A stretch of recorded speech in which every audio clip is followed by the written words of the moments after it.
And a few hours later, ako ay bumaba dahil kasi running a couple more errands. Yeah, we're gonna do something at the end of the year. Kwento ko na lang pagdating natin doon. Grabe. Yung inaakala ko na hindi na ganun ka-tindi ng traffic, ang dami pa rin mga tao. It's the day after Christmas. Marami pa rin tao dito sa mall. Mga nag-aabol na ng last minute shopping. Papunta Medianoche. Yep.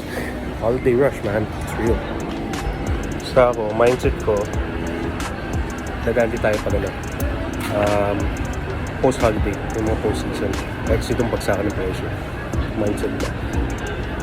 Everybody's out and about And nagkataon, meron din akong nakasalubong na ilan sa inyo.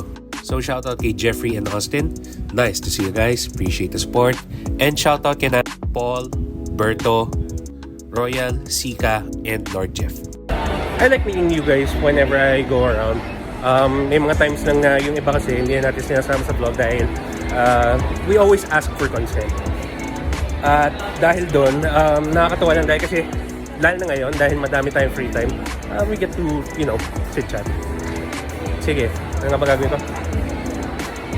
Sige, last minute shopping pa tayo. Yes sir, smooth sailing from here. Follow for more.